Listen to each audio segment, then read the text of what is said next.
Il ne faut pas avoir peur. Bonjour à tous, vous êtes sur Géopolitique Profonde, la chaîne qui est là pour remplacer les médias subventionnés. On va parler aujourd'hui d'actualité comme Apolline de Malherbe, évidemment, n'osera jamais en parler. Des sujets brûlants, des sujets dont aucun média ne parle. C'est ce qu'on fait ici à Géopolitique Profonde. Et on va parler aujourd'hui de l'addiction. L'addiction aux drogues, à l'alcool, etc. Plutôt aux drogues, plutôt même à la cocaïne des gens qui nous gouvernent. Pourquoi? On va en parler.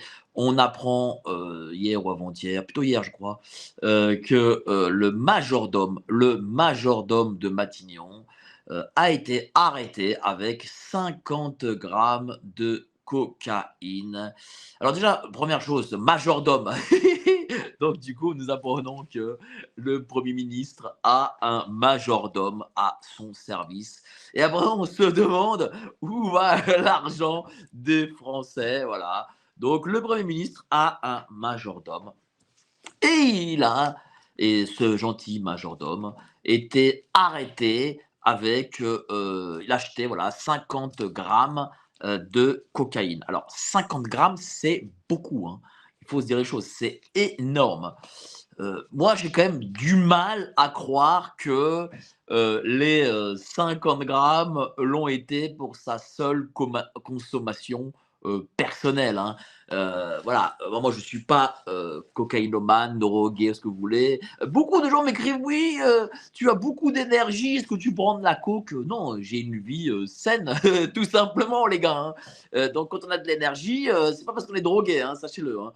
Et alors les gens se disent: Mais tu travailles beaucoup, qu'est-ce qui se passe? Est-ce que tu te drogues?» Non, je ne me drogue pas. Ni je fume, ni je bois, ni rien de spécial, hein. J'ai une vie saine, je mange pas trop de sucre, pas du tout même, parce que le sucre est un poison.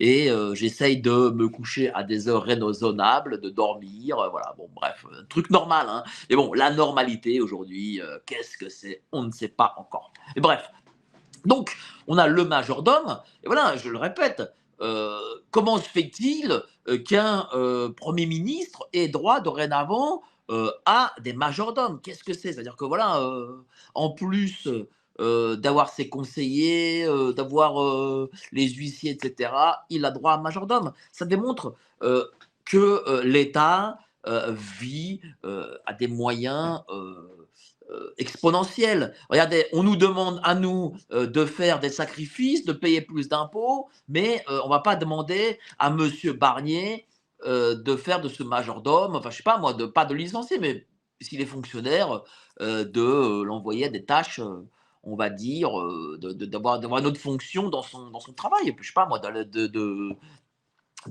l'envoyer, je ne sais où, travailler, comme un vrai fonctionnaire et pas être seulement, majordome. Mais bon, bref. Mais bon, ça, l'État, ils continueront à nous spolier et ils continueront à, jouir de leurs propres privilèges. Ensuite, bon, mais bon, ça, à la rigueur, c'est un autre sujet. Mais voilà, ce majordome a été arrêté avec 50 grammes de cocaïne. 50 grammes, je le dis, c'est beaucoup, c'est énorme. Voyez vous-même, essayez peut-être par internet, regardez 50 grammes, d'avoir une forme de représentation. C'est pas un petit sachet, c'est un gros sachet. Très, très pas, c'est même plus un sachet d'ailleurs. Donc, pourquoi ce monsieur majordome de l'Élysée est-il parti acheter autant de cocaïne? Moi, je me pose la question. Pour moi, il n'a pas été envoyé pour sa propre consommation personnelle. Il n'est pas dit, tiens, j'ai envie de me droguer ce soir, je vais voir le dealer du coin et je vais prendre allez, 2 grammes, soyons fous. Et pour moi, non, il a pris 50 grammes. Alors, certains disent là, ah, peut-être qu'il a un très gros nez. Non, je ne pense pas qu'il a un très gros nez. Je pense que en tant que majordome, on sait ce qu'est cette fonction, c'est-à-dire c'est un peu une forme d'homme à tout faire des ministres, en tout cas du Premier ministre. Et ce monsieur a été, j'en suis persuadé, allez, mettons un conditionnel, si vous voulez qu'on mette un conditionnel, mais il a été envoyé pour la consommation d'un groupe, euh, je me pose quand même la question si ce n'est pas des conseillers techniques qui ont demandé, si ce n'est pas peut-être, hein, soyons fous, Michel Barnier lui-même. Bon, alors, il n'a pas l'air de consommer de la cocaïne, hein, même s'il a l'air de consommer peut-être des impôts. Lui, il aime beaucoup les impôts plutôt, hein. Peut-être pas, mais j'ai pas l'impression qu'il consomme de la cocaïne. Après, moi, je vais vous dire une chose. euh, euh, Comment dire, c'est euh, ne soyons pas trompés par nos élites. Pas parce qu'il est vieux, qu'il ressemble à un comptable. J'ai rien contre les comptables, que ce monsieur peut-être ne se met pas un peu dans le pif. Bon, mais bref, on n'a pas d'informations là-dessus, donc je n'en dirai pas plus. Mais donc 50 grammes, ça fait à peu près. Alors, soyons fous, disons une grande dose, c'est 1 gramme, ça fait 50 doses. Ça veut dire que là, il s'est pris, si c'était pour sa consommation personnelle, ça veut dire qu'il s'est pris pour 1 mois et demi. Est-ce que les cocaïnomanes prennent comme ça pour 1 mois et demi? Je ne crois pas. Donc, moi, je pense plutôt qu'étant une forme d'homme à tout faire, d'un ministre, enfin de Matignon, c'est-à-dire du Premier ministre, euh, il a pris pour un groupe. J'imagine que le groupe, c'est plus des gens de Matignon qu'un groupe d'amis qu'il connaît hors, dans sa sphère personnelle. Ça, je n'y crois pas trop. Mais pourquoi aussi je fais ces suppositions? Je fais aussi ces suppositions parce que on a eu énormément d'affaires liées à la drogue, à la cocaïne, à tous ces produits. Prenons, nous avons l'ancien député macroniste, Emmanuel Pellerin, qui a été arrêté pour aussi achat de cocaïne. Et on a appris plus tard qu'il consommait beaucoup de cocaïne et lui-même a un peu ouvert, un peu on va dire, c'est ouvert dans les médias, et a expliqué que au sein de l'Assemblée nationale, il était courant, il a bien dit, il était courant de consommer de la cocaïne. Ça veut dire que nous avons un législateur, c'est parce que les députés, donc, et même le législateur aussi est un exécutif, hein, parce que le législateur propose, l'exécutif propose la loi, c'est-à-dire le Premier ministre, donc il est aussi législateur, il crée la loi.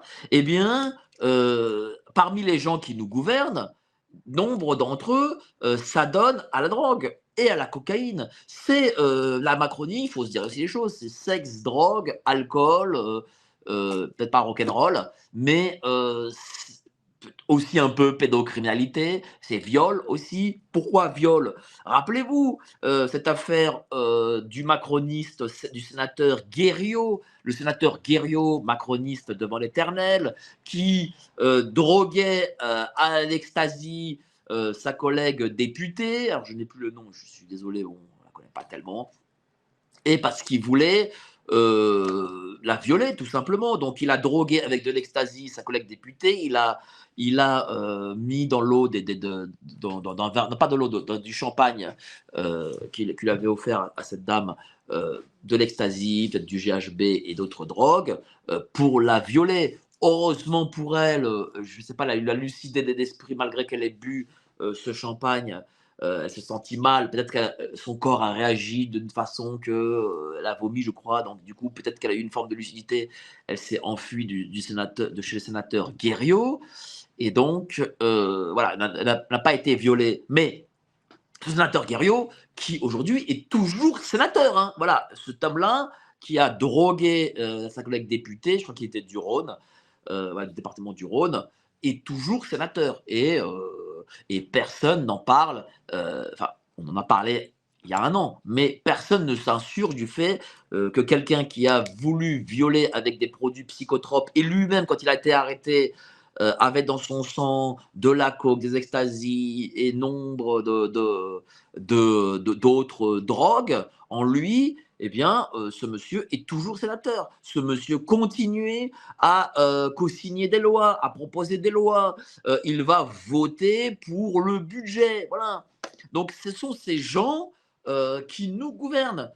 Il y a 15 jours de cela, le député LFI Andy Kerbat, député LFI, a été arrêté. Je crois que c'était au métro Lamarque-Colincourt, c'est la ligne 12, auprès de son dealer qui était mineur. Son dealer mineur lui a vendu des sachets de coke. Là aussi, c'est à se demander ce qu'il en est de gens qui nous gouvernent. Il n'a pas été. Bon, alors, évidemment, il a fait son petit communiqué de presse en disant oui, mais je suis victime d'addiction, je suis en réalité malade, ce n'est pas de ma faute, c'est une maladie que je porte en moi. Et bien entendu, il a eu le soutien de macronistes type Carl Olive, il a eu aussi le soutien de sa famille politique, de Madame Sandrine Rousseau, etc. Non, cet homme-là n'est pas exclu. Il est parti en cure. Visiblement, je crois que ce Andy Kerbat, député LFI, est parti en cure des intoxications. Bon, il continuera à toucher évidemment sa paye de député qui est de 6 000 euros par mois. Hein. Voilà, c'est ça aussi les gens qui nous gouvernent. Tiens, on a l'affaire Aurélien Taché. Aurélien Taché de LFI, alcoolique notoire. Je le vois, il m'arrive de le voir dans le 18e arrondissement, hein, et je peux vous dire qu'il n'est pas très frais quand on le voit dans la rue. Pourtant, il n'est pas du 18e arrondissement, il est député du Val d'Oise. Mais bon, il préfère, Monsieur Aurélien Taché préfère le 18e arrondissement, c'est-à-dire le côté Lamarque-Colincourt, Montmartre, etc., que le Val d'Oise, hein, je le comprends. Après, d'un autre côté, si vous n'aimez pas, cher monsieur, le Val d'Oise, il ne faut pas se faire élire là-bas, hein, parce que même si vous êtes député de la nation, vous êtes avant tout aussi député de votre circonscription et vous avez des électeurs et ne se trouve pas dans le 18e. On a le témoignage de cette ancienne députée macroniste. Elle a témoigné sous couvert d'anonymat, donc je n'ai pas le nom, mais elle a témoigné pour la chaîne YouTube Le Média. Et elle a dit à l'époque, dans Le Média, qu'elle s'est vue, alors parce que je l'ai noté, hein, et donc je le lis, qu'elle s'est vue proposer un sachet de coke par un ministre lors du premier quinquennat de Macron. Donc voilà, donc ça veut dire que les ministres aussi tapent dans la coke. Et après, on se demande pourquoi les gens du gouvernement, pourquoi tous ces gens qui nous gouvernent le font comme des pieds. Alors, évidemment, ils le font sciemment, mais ils le font aussi sous influence de produits illicites. J'en ai parlé avec Gérard Forêt, qui vient assez souvent chez nous, et il explique que, alors lui, bon, bien sûr, comme il est ancien dealer, lui, bon, il justifie par le fait que les ministres, les députés et tout euh, ont des vies stressantes et actives et que forcément ils sont obligés de taper dedans. Moi, je suis désolé, ça, je n'admets pas. Je n'admets pas du tout cet argument. Moi, je suis journaliste, j'ai tous les jours une émission. D'ailleurs, là, au moment où je vous parle, et j'ai été ce matin à Radio Courtoisie pour parler des méfaits du psychanalyste Gérard Miller. Gérard Miller ayant agressé sexuellement 67 femmes au minimum, en tout cas, c'est 67 personnes qui ont porté plainte. Voilà, donc moi, voilà, j'en ai parlé de ça. Donc, vous retrouvez cette émission demain matin. J'étais en direct, mais demain matin en podcast sur Radio Courtoisie. Allez-y. Mais ce que je veux dire, je fais des manifs, on travaille le matin, le jour, le soir, à n'importe quelle heure. On a tous les jours des sources qui nous appellent. On a quasi plus de vie. Moi, je vous dis très sincèrement, moi, j'ai quasi plus de vie perso. Voilà, on est constamment dans le travail. Je ne tape pas dans la drogue. Voilà, je ne bois même pas. Hein. Je vous dis, là, je vais rentrer chez moi et je vais dormir 2 heures parce que il faut malgré tout avoir une forme de vie saine. J'étais mercredi à 2 heures du matin chez Eric Morillo pour parler des élections américaines. La veille, La veille, oui, j'ai quand même fait une émission de 2 heures et à 10 heures du matin, j'ai fait en plus une émission chez nos amis québécois. J'en ai profité pour faire une sieste le vendredi après-midi. Enfin, voilà, et j'ai pas besoin de la cocaïne ou de boire ou je ne sais quoi pour vivre, quoi, voilà, et pour faire ce que j'ai à faire. Et je passe des soirées de journaliste, il m'arrive d'en faire. Je n'organise pas trop, mais en tout cas, j'y suis invité, d'aller au théâtre ou au cinéma, et que sais-je, et d'aller dans des endroits aussi pour faire des reportages terrain. Et c'est pas pour ça que je vais taper dans la coke. Donc, cette excuse-là, je ne veux pas je ne veux pas en entendre parler, je vous dis très sincèrement. Voilà.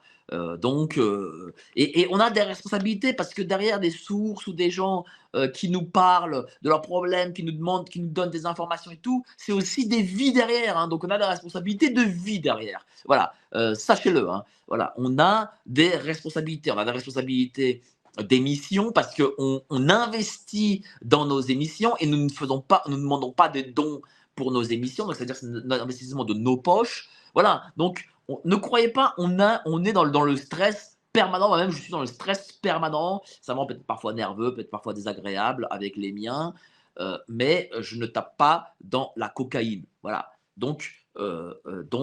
ça, je n'admets pas, je vous dis très sincèrement, je n'admets pas cet argument. Voilà, ce que je remarque, c'est que ce majordome qui a pris 50 grammes, et je pense ne pas me tromper lorsque on apprendra, parce qu'on apprendra un jour, peut-être pas demain, mais on apprendra un jour que ce monsieur, ces 50 grammes, il les a pris pour le cabinet de monsieur Macron. Hein. Je ne me trompe pas, enfin, c'est inconditionnel, ça reste inconditionnel, mais je ne pense pas que je vais me tromper dessus. Parce que, d'en plus d'ailleurs, voilà, combien gagne-t-il ce majordome? Parce que 50 grammes, c'est combien?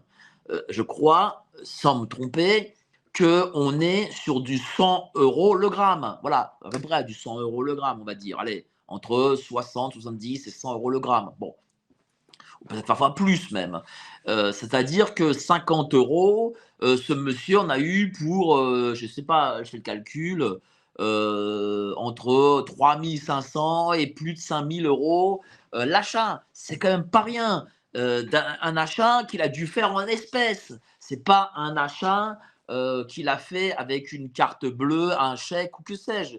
Il a dû faire en espèces. Vous savez très bien que sortir autant d'argent en espèces, ce n'est pas comme ça. Vous ne le faites pas comme ça. Tiens, ben, je vais sortir de l'argent en espèces. Alors, je remercie Pop qui nous donne. Attendez, alors je suis désolé, il faut que je le mette. Oh là là, non. Oh là là là là là là. Comment on fait pour revenir? Bon, je suis désolé. En tout cas, je remercie Pop pour ces 50 euros. Bon, désolé, je n'aime pas trop Restream. Je suis pas ultra habitué. J'espère qu'on arrivera sur StreamYard, mais je crois qu'on fera StreamYard très vite. Bon, écoutez, bah, je suis désolé. Voilà, voilà. Donc, on est, allez, euh, 50 grammes, bah, on va dire que voilà, c'est entre allez, 50 € et 100 euros. Donc 50 grammes, ça fait entre 2500 € et merci cher Pop. Voilà. Merci cher Pop pour ces 5 euros. Merci à toi cher Pop. Je crois même que tu nous as donné aussi 5 euros ou 3-4 €, je ne sais plus, hier. Merci à toi. Voilà. Bref. 50 grammes, parce que là je suis sur téléphone, je suis désolé, je suis sur téléphone, c'est vachement plus compliqué, j'en suis désolé, je ne manie pas encore bien les commentaires, c'est pas StreamYard. Et 50 grammes, c'est avoir en espèces entre 2500 €, on va dire que c'est 50 € le gramme, et selon le cours, et 100 € le gramme, ça veut dire entre 2500 et 5000 €. Peut-être que sur Paris, intramuros, c'est un peu plus cher, donc peut-être plus de 5000 €, 6000 €, 7000 €, j'en sais rien. En tout cas, savoir beaucoup d'espèces sur soi. Vous savez très bien que avoir des espèces en France, même plus de 500 €, c'est tout un, tout un beans, parce que vous ne les aurez pas comme ça. Vous ne pouvez pas retirer de l'argent comme on veut. Donc, ce monsieur qui est majordome, je ne crois pas que ce soit un type à 10, 15, 20 000 euros par mois, il a dépensé en une soirée entre 2500 et 5000 euros par mois, 5 000 euros en une fois, pardon, ce n'est quand même pas rien. Donc voilà, donc il est parti voir un dealer, il connaît donc du coup les réseaux de dealers, parce que moi je ne sais pas comment ça se passe. Alors je ne sais pas si on doit connaître les réseaux de dealers, comment ça se passe, est-ce que on doit aller quelque part, est-ce qu'on les appelle, est-ce que ces gens-là ont pignon sur rue.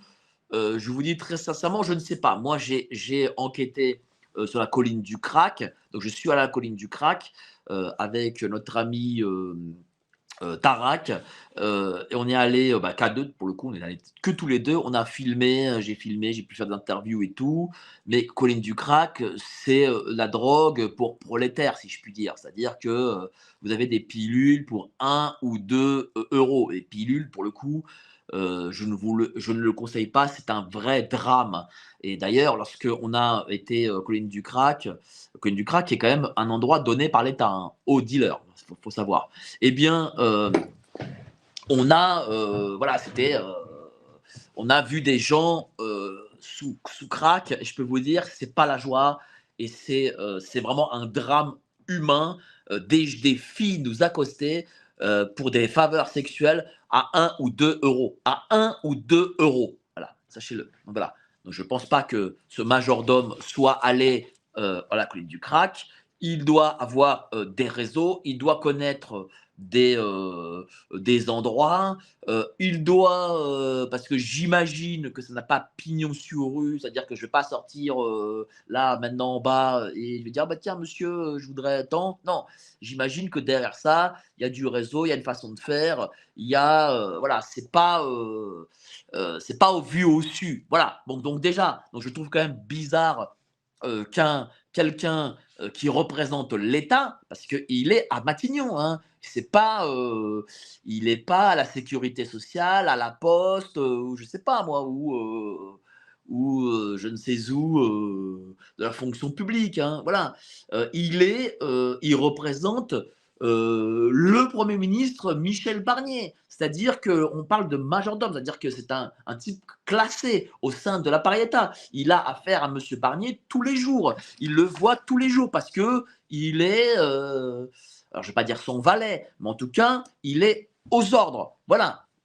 J'imagine que ce n'est pas n'importe qui au sein de l'appareil d'État. Et sachant que ce monsieur va se fournir avec 50 grammes, qui peut se permettre d'avoir moult espèces sur lui, ça veut dire que derrière ça, il y a une forme d'habitude, que derrière, il y a quelqu'un qui sait où aller, quoi faire, pour qui, pourquoi, voilà. Donc, on n'est pas dans quelque chose, on n'est pas dans Gérard du comptoir qui va boire le calva. Non, là, c'est vraiment l'appareil d'État qui a besoin de cette cocaïne pourquoi?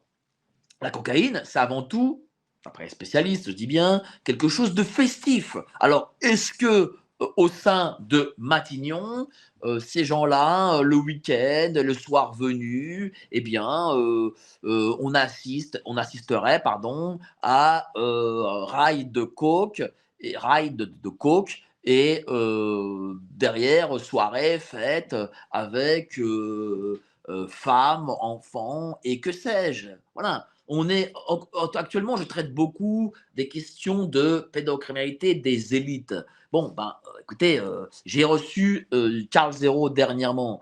Euh, on peut dire que on tombe vraiment de la chaise. On a affaire à des gens pervers qui essentiellement jouissent avec notre argent et sont dans d'une forme on va dire, de jouissance à la Caligula. Je pense que c'est ça. Hein. Pourquoi? Parce que pourquoi ce cher monsieur va aller se ravitailler 50 grammes de coke? C'est parce que il doit être, comme il est majordome, il est au service d'eux. j'imagine qu'il doit être que pour ce rail de coke, peut-être que lui-même, ce pauvre gars, n'est peut-être même pas consommateur. Et peut-être que ce pauvre gars est juste une forme d'intermédiaire. Parce que vous pensez bien que soit un ministre, soit des conseillers techniques, un directeur de cabinet, un chef de cabinet, ne vont pas aller voir le dealer du coin pour se ravitailler. Peut-être que ce majordome était juste une forme d'intermédiaire, qu'il est parti, comme il est au service d'eux, qu'il est parti chercher de la cocaïne pour, imaginons peut-être le directeur de cabinet, le chef de cabinet, le ministre lui-même, les conseils techniques, etc. Si ces gens envoient ce monsieur être amener de la drogue, de la cocaïne, qu'est-ce qui se passe à Matignon? Matignon, c'est l'hôtel de Matignon, c'est là où loge le Premier ministre de la France. Donc, qu'est-ce qu'ils font avec ces rails de coke? On peut tout imaginer. Il peut y avoir de la prostitution au sein de Matignon. Il peut y avoir de la pédocriminalité. Il peut y avoir des soirées, des fêtes. Et après, on se demande comment ce pays est dans la nasse qu'il est actuellement. Attendez, on a quand même cette déclaration de cette députée macroniste aux médias, à la chaîne YouTube Le Média, qui dit qu'elle s'est vue proposer un sachet de coke par un ministre lors du premier quinquennat Macron. Voilà, ça c'est vérifié, vérifiable. Vous allez sur la chaîne YouTube Le Média, je l'ai vérifié il y a encore un quart d'heure, et voilà. Donc, et les députés Taché, les députés Pellerin, Emmanuel Pellerin, député de la Macronie, expliquait qu'au sein de l'Assemblée nationale, il n'était pas rare d'avoir des députés sous cocaïne.